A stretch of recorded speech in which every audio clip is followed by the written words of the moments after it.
Dear students, today I would like to discuss a very important aspect of English grammar. Let us see rule note करें, बहुत महत्वपूर्ण rule है। देखिए, यदि कोई भी इंट्रोगेटिव एडजेक्टिव इंट्रोगेटिव प्रोनाउन, इसको नोट करते जाएं, बहुत इंट्रोगेटिव प्रोनाउन हो या इंट्रोगेटिव एडवर्ब हो, इंट्रोगेटिव प्रोनाउन हो या इंट्रोगेटिव एडवर्ब हो, इंट्रोगेटिव एडवर्ब, कोई भी इंट्रोगेटिव एडवर्ब हो,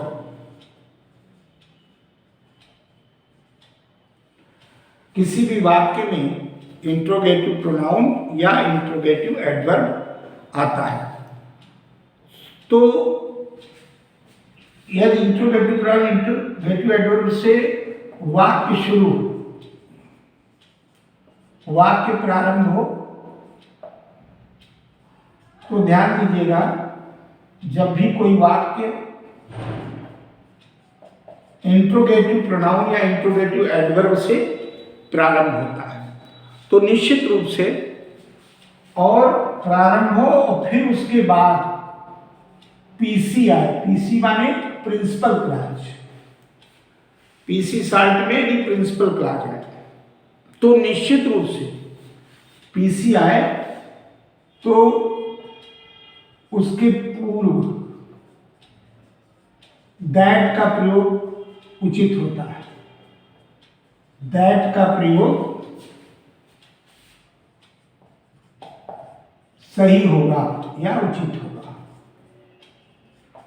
अब ये रूल आप ध्यान से देखें, थ्रू सेंटेंस कैसे समझते। जैसे हमने मान लीजिए कहा, कोई वाक्य ले लीजिए, आई नो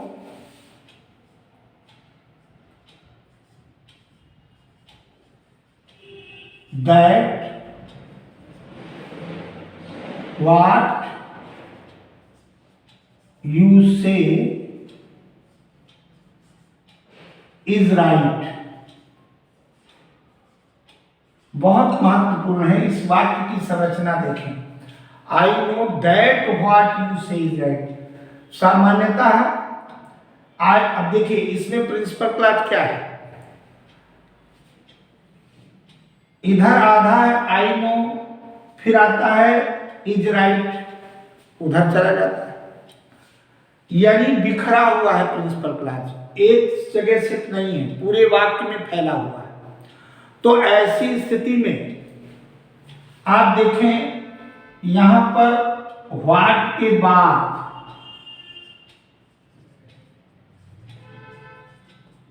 जो यू से आया है, यू से, ये व्हाट के बाद आ रहा है कि नहीं आ रहा यू से, तो व्हाट के बाद जब यू से आता है तो ये क्लॉज है, ये यू से क्लॉज हो गया। ये क्या हो गया? क्लॉज। यू से माने तुम कहते हो, तो तुम कहते हो क्लॉज हुआ। और इसके बाद जो है आप देखें, यू से के बाद प्रिंसिपल क्लॉज, यू से क्लॉज के बाद इज राइट आया, तो जो इज राइट है ये पीसी में आ गया। पीसी माने प्रिंसिपल क्लॉज, बिखरा हुआ है, इधर आ गया, यू से इज राइट। अब इस वाक्य में आप लोग देखें, इसलिए यहां व्हाट के पहले जो दैट का प्रयोग ये किया गया है, ये गलत नहीं है, सही है। देखिए, व्हाट यू से इज राइट, जो कथन है वो राइट है, तो इसमें क्लॉज जो यहां से नाउन क्लॉज शुरू हुई थी, यू से क्लॉज में, उसमें इज राइट पीसी का हिस्सा है। यानी कहना ये चाहता है कि मुझे मालूम है कि तुम सही हो, तो जो कुछ तुम कहते हो सही है। तो इसमें जो ये आई नो यहां पर दे दिया गया, उसका इज राइट भी पीसी है। तो ऐसी स्थिति में दैट का प्रयोग कर सकते हैं। वेरी वेरी इंपॉर्टेंट पार्ट है, व्हाट के पहले दैट का प्रयोग हो गया है। और लेकिन मान लीजिए हम ऐसे कह दें, थोड़ी देर के लिए दूसरा उदाहरण देखें। आई कैन से, अब इस उदाहरण में देखें, I can say that where, इसमें वेयर से, इसमें व्हाट से शुरू हुई, इसमें एडवर्ब क्लॉज आ रही वेयर, और फिर हमने कहा ही lived is known, is known यानी पता है, ज्ञात है। और आगे हमने कर दिया टू नन, मान लीजिए कर दिया टू नन, किसी को नहीं ज्ञात है। अब इस वाक्य में देखें आप ध्यान से, I can say that where he lives is known to none. मैं कह सकता हूं कि जहां वो रहता है वो किसी को पता नहीं।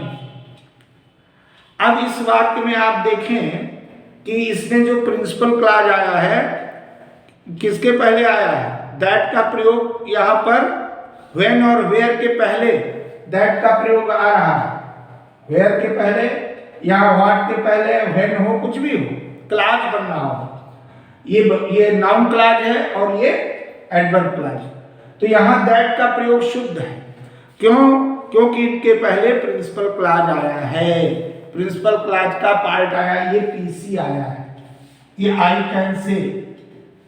तो यहां पर दैट का प्रयोग हो सकता है। तो आप क्या लिखेंगे? यहां पर इसको वही चीज लिखेंगे, उस पीसी से पूर्व दैट का प्रयोग हो सकता है। वही जो ऊपर सबसे लिखवाया उसको नोट कर लें, क्योंकि इसमें क्या है कि ये पीसी आया है पूर्ण। तो यहां पर दैट का प्रयोग सही होगा।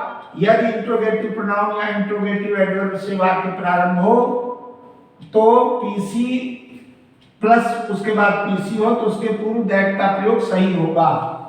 अब ये क्लॉज थी, ये एक क्लॉज ये है और एक क्लॉज, ये पूरी क्लॉज है।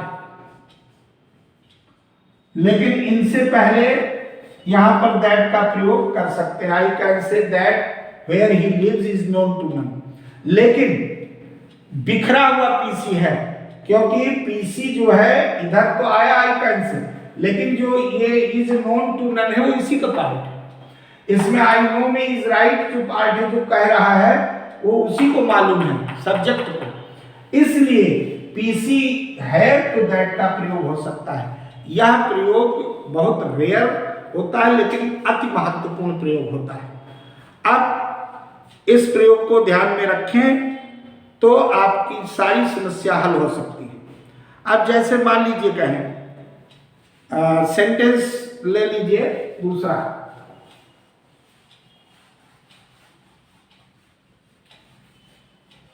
जैसे हम लोगों ने कहा I hope that you are well. अब यहां दैट का प्रयोग हो गया, आई होप यू आर। अब ध्यान देना कि इनमें मॉडर्न इंग्लिश में दैट छिपा माना जाता है, यानी कि इसके लिए एक रूल लिख लें, यदि बिलीव क्रिया, बिलीव हो किसी भी वाक्य में, इसको नोट करते जाएं, बिलीव हो, होप हो और प्रिज्यूम हो, ये क्रिया हो, बिलीव है, होप है, प्रिज्यूम है, सपोज है, सपोज दे दिया, अनेक क्रियाएं, थिंक दे दिया। अब आप देखिए इन क्रियाओं में, जब भी ये क्रियाएं वाक्य में होती हैं और जैसे हम लोग कहते हैं बी अफ्रेड, वाक्य में आता बी अफ्रेड, तो ऐसी स्थिति में दैट हिडन कर दो, मतलब उसमें जो दैट कंजंक्शन है जीरो कर दो उसको। अगर बिलीव क्रिया, होप क्रिया, प्रिज्यूम क्रिया, सपोज क्रिया, थिंक, बी अफ्रेड, ये मन के भाव को व्यक्त करने वाली क्रिया है। इसकी लिस्ट संपूर्णता से नहीं बनाई जा सकती कि हम लिस्ट बना दें आप नोट कर लें। कैसे निकालेंगे इसका कि जो क्रियाएं आप लोग देखें कि जो क्रियाएं मन के भाव, बिलीव मन से, होप मन का विषय, प्रिज्यूम मन का विषय, सपोज मन, थिंक मन का विषय, बी अफ्रेड मन का विषय, फिजिकल एक्सप्रेशन थोड़ी है, वो मन के अंदर भावगत क्रियाएं हैं। तो ऐसी भावगत क्रियाओं में आई होप आप ऐसे लिख सकते हैं, आई होप दैट सुपरफ्लुअस है, I hope you are well. मान लीजिए ऊपर वाले सेंटेंस को करेक्ट कर रहे हैं हम लोग, ये इसको गलत और ये सही। I hope you are well, that को हिडन मतलब छिपा मान लो, इसका भाव छिपा मान लो। कोई भी जैसे आपने कहा I think that you are right करने की जरूरत नहीं, आप लिखे I think you are right, ऐसे उसमें सुपरफ्लुअस प्रयोग दैट का होता है, यहां पर दैट का प्रयोग करने की जरूरत नहीं और ये वाक्य 100% सही है। तो ऐसे वाक्यों में जो ये रूल लिखा है, इस रूल को आप लोग यहाँ पे एक नया रूल देख लें। यदि बिलीव क्रिया, हो, presume, suppose, think, be afraid, ये भावगत क्रियाएं आती हैं तो उसमें दैट को हिडन कर दे, मान लिया जाता है। तो बी अफ्रेड ये वर्ब्स हो तो क्लास होते हुए भी, ध्यान दीजिए क्लास है फिर भी दैट छिपा दिया जाता है, दैट छिपाते, उसका प्रयोग नहीं करते और दैट ही फिर बैठता है इसमें और तो कोई जुड़ेगा नहीं। तो इस प्रकार से ये बहुत ध्यान देने योग्य चीज है और इस पर बहुत ध्यान, इसी प्रकार से जैसे हम लोग एक प्रयोग और देख लेते हैं आज, जैसे आप प्रयोग करते हैं रूल में देखिए, अदर है, रादर देन है, इनका जो प्रयोग करते हैं इनमें भी त्रुटियां हो जाती कॉमन एरर्स में। जैसे मान लीजिए कोई भी चीज है, रूल है, उस रूल को पहले मैं मैथमेटिकल वे में आपके सामने रखता हूं। जैसे है अदर, अदर आया, अदर का प्रयोग कर दिया और उसके बाद आ गया मान लीजिए रादर, ठीक है, और रादर के बाद आपने तुरंत रादर देन नहीं, रादर एंड देन मान लो, ऐसा प्रयोग है। अब इसको जरा ध्यान से देखिए, इसको कैसे जस्टिफाई करेंगे, वाक्य के थ्रू देखें और इसमें पहले लिख लें कि जो दैन का प्रयोग है, दैन का प्रयोग ये बहुत इंपॉर्टेंट रूल है। मान लीजिए कहीं वाक्य में आता है तो जो दैन का प्रयोग है वो अदर और ये रादर, दो शब्द आए ना वाक्य में, मान लीजिए आते हैं, अदर आ जाता है या रादर, और इसके बाद फिर सीडी आता है। सीडी का मतलब, सीडी माने कई बार बताया कंपैरेटिव डिग्री, तो कंपैरेटिव डिग्री के साथ, कंपैरेटिव डिग्री के साथ कर सकते हैं, कंपैरेटिव डिग्री के साथ होगा कैसे, ये आप एग्जाम्पल से समझे। एग्जाम्पल लिखें, आई वुड रादर, ठीक है, आई वुड रादर, ये प्रयोग सब कॉमन है। उसके बाद हमने कह दिया हैव अ बुक और अब देन लगाया यहां,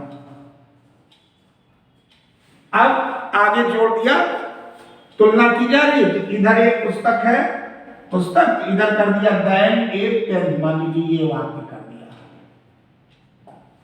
ये ध्यान से देखिए, I would rather have a book than a pen.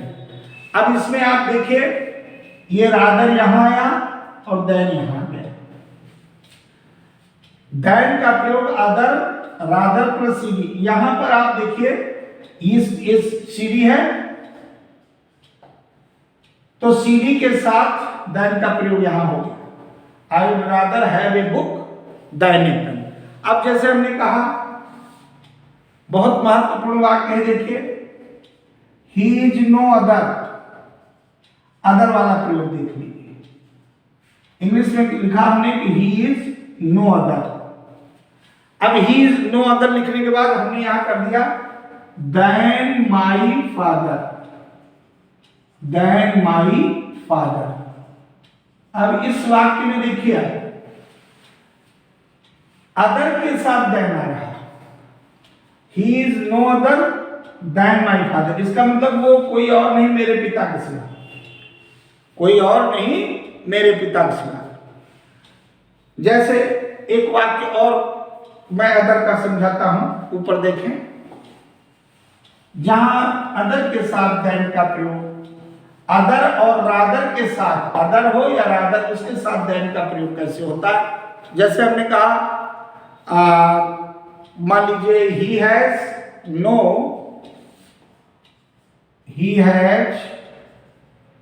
No other aim, very important rule है, he has no other aim, उसका कोई उद्देश्य नहीं। अब तुलना कर दिया देन, अब यहां टू भी आ जाएगा, देन टू अर्न मनी। ऐसे देन के बाद टू नहीं आता, छिपा रहता है। अब यहां इंफिनिटिव, सिंपल इंफिनिटिव आ गया, एब्सोल्यूट इंफिनिटिव आ गया, पूर्ण इंफिनिटिव, मतलब हिडन नहीं है, छिपा नहीं है, बेयर इंफिनिटिव नहीं है। जब देन के बाद बेयर इंफिनिटिव, लेकिन he has no other aim than to earn money। इस वाक्य में आप देखिए अदर आया और फिर ये देन आया, तो उसका कोई और उद्देश्य नहीं सिवाय धन कमाने, तो यहां आ जाएगा देन। अब एक वाक्य और देखिए, जैसे हमने कहा सीडी आ रही है, ही इज मच रिचर। अब देखिए मच रिचर कंपैरेटिव सीडी है। कंपैरेटिव सीडी का मतलब समझे, सीडी पे जो वो कहीं ज्यादा रिचर है, कहीं ज्यादा वो है, और यहां पर हमने लगा दिया देन शी। मान लीजिए ये वाला he is much richer than she. अब इसमें आप देखिए कि ये सीडी आया और सीडी के बाद देन आता है, लेकिन अदर जो सीडी नहीं है तो भी देन आता है। जैसे he has no other aim than to earn money, क्योंकि भाव क्या हुआ, उसके पास कोई और उद्देश्य नहीं सिवाय धन कमाना। तो यहां तुलना नहीं हो रही, यहां देन का अर्थ क्या रहा,